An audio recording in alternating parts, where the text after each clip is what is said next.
Graça e paz, queridos irmãos, queridos alunos, sejam bem-vindos a uma temática tão interessante que é a reconciliação do homem com Deus, do homem com o seu próximo.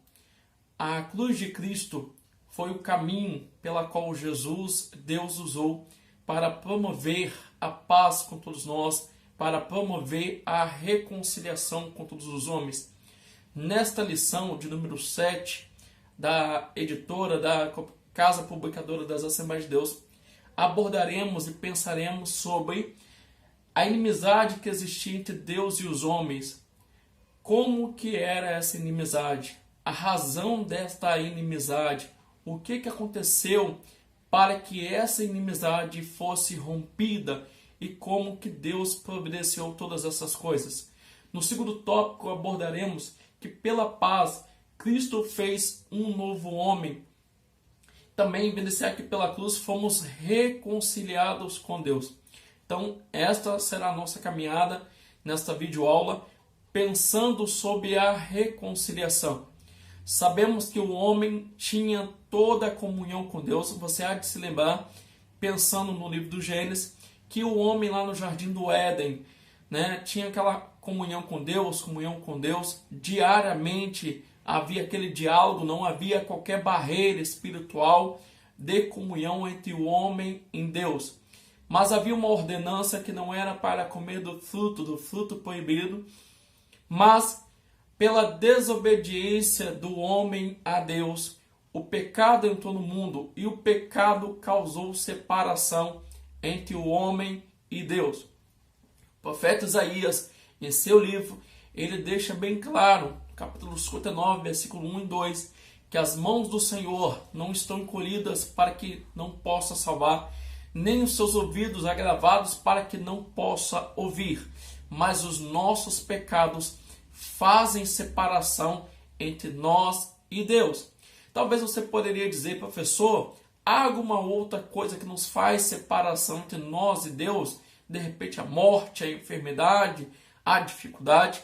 O apóstolo Paulo responde isso aos romanos, dizendo que nada poderá nos separar de Deus, nem a profundidade, nem a morte, nem coisa alguma nesta vida poderá nos separar de Deus, nem do seu amor. Mas o pecado faz a separação. Então, devido ao pecado, pela teologia bíblica, teologia da salvação, nós aprendemos e entendemos que pelo pecado o homem era considerado e é considerado inimigo de Deus. Havia uma barreira entre Deus e os homens, mas Deus, na sua vontade, já estava previsto que Ele colocaria à nossa disposição a redenção, o rompimento desta barreira entre o homem e Deus. Depois que o pecado entrou no mundo, Deus fez a promessa que da semente da mulher levantaria aquele que esmagaria a cabeça da serpente, daria a salvação a todos os homens. E percebemos que por causa do pecado as coisas foram só distanciando o homem de Deus.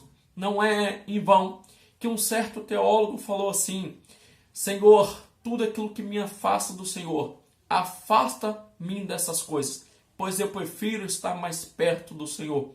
O homem, estando nos seus pecados, morto nos seus pecados, muitas das vezes não percebe que ele está morto, separado de Deus, distante de Deus. Há uma parede que separa ele e Deus. Então esta inimizade existia. Como resolver isso? Como lidar com esta barreira? Quando Deus orienta Moisés lá no deserto, orienta a fazer um tabernáculo, ele diz que deveria ter as 3 partições. A primeira parte, que era o pátio, onde aqueles que iriam oferecer sacrifícios tinham acesso. A segunda parte, que era o lugar chamado Santo, que só lá levitas, sacerdotes podiam entrar. E na terceira parte, no lugar santíssimo, no Santos dos Santos, o sumo sacerdote tinha acesso. Mas para entrar no Santos dos Santos, tinha que se passar pelo véu que separava o lugar santo do local santíssimo. Cada porta dessa tinha um nome.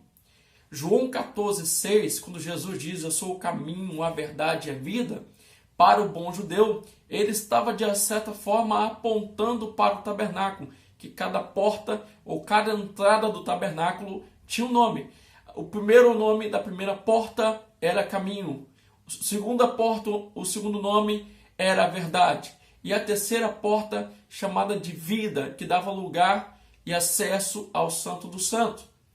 Logo, havia uma separação entre Deus e os homens, até mesmo neste tabernáculo, neste véu, representando essa distância entre o homem e Deus.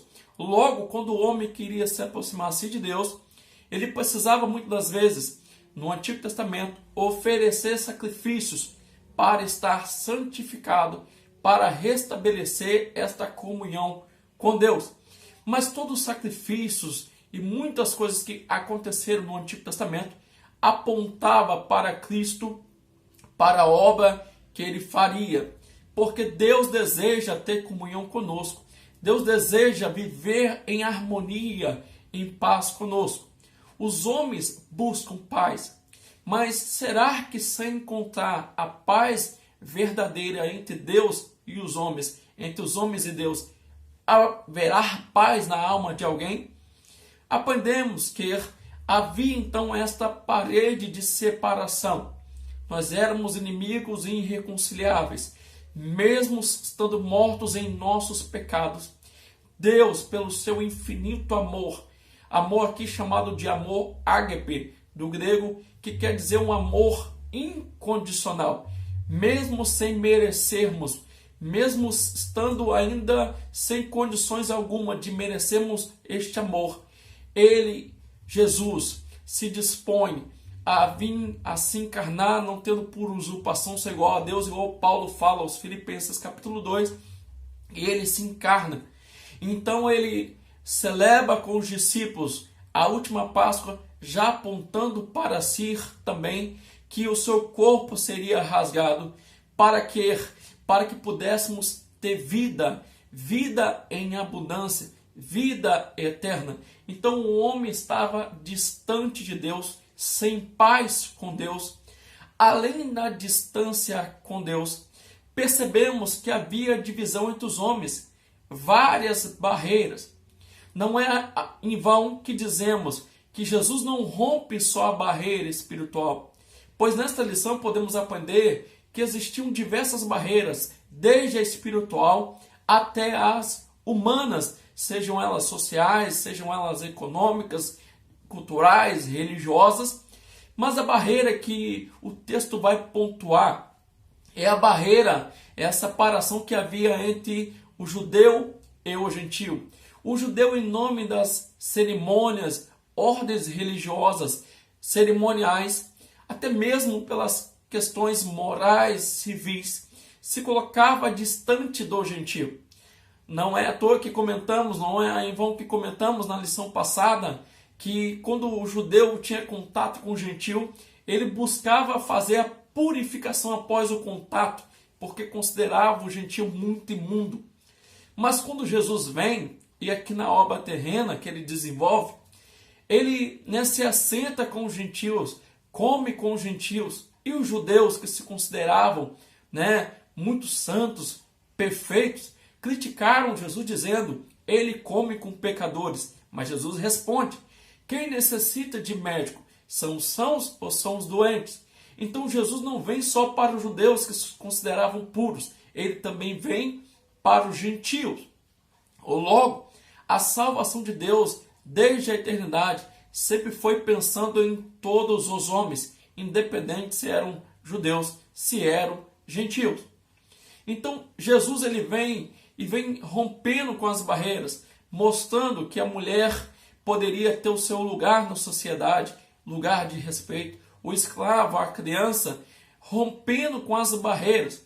Em João capítulo 4, Jesus rompe com barreiras culturais, justamente mostrando a importância de vencer a inimizade, vencer com a falta de comunhão. Por quê? É necessário que aquele que se diz ter comunhão com Deus também tenha comunhão com seus irmãos. Vale aqui lembrar que quando o apóstolo João, também chamado de evangelista João, escreve a epístola, ele vai dizer que aquele que diz que tem comunhão com Deus, mas não tem comunhão com seus irmãos, é mentiroso. Porque se dissermos que temos comunhão com Deus e não temos comunhão com os nossos irmãos, fica estranho.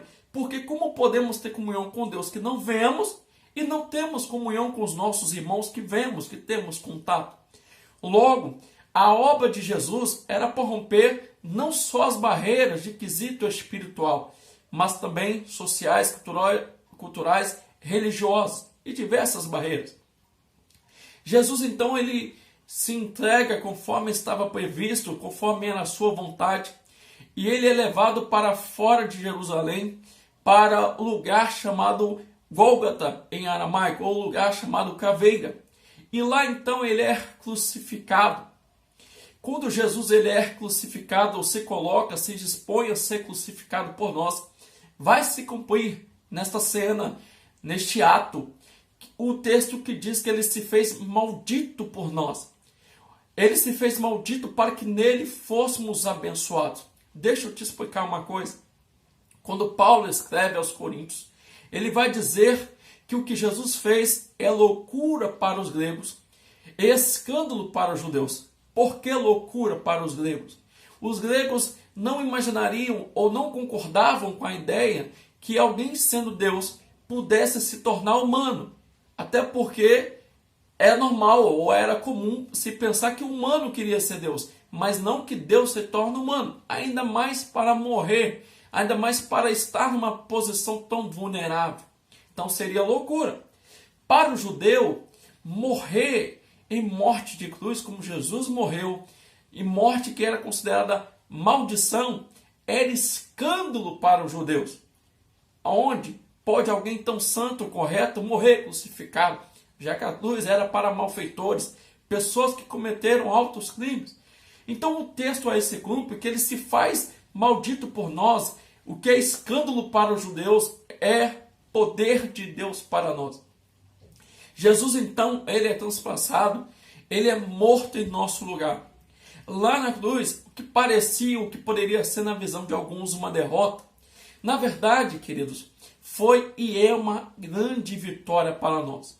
Quando ele então dá o último suspiro, o véu lá do templo, que antes era tabernáculo, agora estava no templo, ele se rasga. Vai lembrar uma coisa, de alto a baixo ou de baixo a alto. Interessante que o véu vai se rasgar de alto a baixo. Isso demonstrando ainda mais a eficácia desta obra. Ou seja, não é o homem que rasga essa separação, é Deus que rasga essa separação. Daí se cumpre aquilo que está lá em Hebreus, que Deus tirou toda a barreira. Nós temos acesso ao lugar santo dos santos. Então nós podemos se aproximar dele com confiança. A vontade de Deus, que a barreira que havia entre Deus e os homens fosse rompida. Mas ainda também há a vontade de Deus que a barreira que havia entre os judeus e os gentios fosse rompida. E em Jesus isto é possível. Logo, nesta comunhão que há entre o homem e Deus, Deus e o homem, Deus também espera que tenhamos comunhão com o próximo. Quando nós temos comunhão com os nossos irmãos, logo revelamos a comunhão que temos com Deus. Então, para nós estarmos de fato vivendo esta paz em Cristo e com Deus, é necessário também que tenhamos comunhão com os nossos irmãos. Augusto Cury muito sabiamente disse que embora somos raça humana, somos diferentes entre si, mas há pontos em comum e é possível nós convivermos.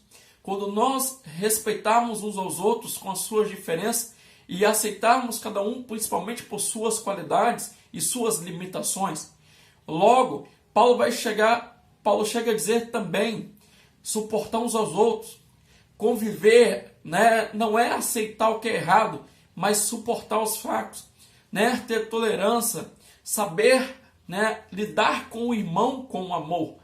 Logo, em Cristo vemos que ele vai revogar aqueles atos cerimoniais que colocava o judeu distante do gentio. Porque para Deus, mais que regras, é importante a comunhão com Ele e é importante a comunhão com o próximo. Logo, vemos que Cristo vai promover esta paz. Paz poderia ser ausência de conflito, ausência de guerra. Paz poderia ser momento de extrema serenidade. Mas interessante que a paz que Jesus oferece, será que é a paz que o mundo, à sua volta, a minha volta, oferece? Qual é a paz que Cristo oferece? Conforme Paulo mesmo diz aos Filipenses. Interessante, Paulo vai deixar claro que a paz que Deus oferece é aquela que excede todo entendimento. E paz aqui significa o seguinte: em meio à guerra, nós temos tranquilidade. Quando o mundo não quer ter paz conosco, nós ainda temos paz com o próximo. Uma certa feita, uma aluna me disse assim: professor, mas a minha vizinha me perturba, coloca lixo na minha porta, então eu coloco na porta dela de volta. Qual é a sua orientação? Falei: em vez de você colocar na porta dela de volta, pegue o lixo e coloque à disposição para ser coletado, mas não devolva o mal por mal. Quando ela teve esse ato de não pagar o mal por mal e fazer a parte dela, buscando a paz com a sua vizinha, ela alcançou esta paz e essa vizinha até se tornou crente, porque viu o bom testemunho. Paulo, escritor aos Hebreus e outros mais, chegam a dizer que temos que fazer a nossa parte, buscando ter a paz com o próximo. Logo vemos que esta reconciliação que Deus promove com os homens é tanto no sentido vertical quanto horizontal. Quando temos paz com os homens, não significa que necessariamente temos paz com Deus. Mas quando temos paz com Deus e estamos de fato reconciliados com Deus, obviamente também vai se refletir na comunhão com os nossos irmãos. Muitos dizem: não há religião verdadeira. Mas deixa eu lembrar uma coisa aqui a você. Religião do latim significa religare. E Jesus vai nos ligar, vai nos reconciliar novamente com o Pai. Logo, Jesus é a nossa verdadeira religião, porque Ele nos reconcilia com Deus. Ele faz essa ponte com Deus novamente ser possível. Logo, o que era decreto de condenação, morte eterna, por Jesus, através de Jesus, há uma esperança para estarmos em comunhão com Deus e estarmos em paz com os nossos irmãos. Então é interessante pensarmos que as barreiras que criamos são barreiras de origem humana. Para com Deus e na vontade de Deus, não se deve haver barreiras em comunhão, em relacionamento. Não se deve haver barreiras entre o homem e Deus. Logo, como corpo de Cristo, temos que estar em comunhão uns com os outros. Temos que chorar com os que choram, se alegrar com os que se alegram, orar uns pelos outros, conviver com paz. Quando fizermos isso de fato, logo ao mundo será revelado a glória de Deus e a vontade de Deus em nós, que é vivermos em comunhão. Não é comungar com as coisas das trevas, é ter comunhão no sentido de não viver em guerra com o nosso próximo, não viver com ressentimento do nosso próximo, não viver com raiva do nosso próximo. Quando alguém nos ofender, não deixar que esta ofensa cause barreira entre nós e o nosso próximo. O evangelista Mateus chega a dizer, registrando as palavras de Jesus: quando formos oferecer alguma oferta e lembrarmos que alguém tem algo contra nós, devemos deixar a nossa oferta lá e irmos buscar este perdão, esta reconciliação primeiro. Mais vale obedecer do que sacrificar. Logo que percebemos e aprendemos nesta lição, que assim como Jesus teve o ato de bondade e amor para conosco, mesmo ainda não sendo merecedores ou não sendo merecedores, devemos ir até o nosso próximo, buscando estarmos em comunhão, buscando estar em paz, para que, seguindo a paz e a santificação, possamos ver a Deus. Pois aqueles que de fato verão a Deus, conforme Mateus 5, são os pacificadores. Não são aqueles que contenderam, aqueles que criam guerra. O que Deus espera de nós é um coração amoroso, um coração pacificador, um coração que já encontrou nele a reconciliação para então vivermos esta tão grande paz. Que Deus te abençoe, abençoe sua vida, sua família. E eu espero você no próximo vídeo. Espero também que você venha dar um like aí, venha ativar o sino para receber outros vídeos. Deixar aí o seu comentário, a sua participação. Ela é fundamental para que possamos gravar mais e deixarmos aqui contribuições para o reino de Deus. Também em o nosso portal EBD Interativa há diversos subsídios, artigos, orientações dinâmicas, acervos, cursos para que você possa ser ainda mais abençoado e agregar o seu conhecimento. Que Deus te abençoe, em nome de Jesus.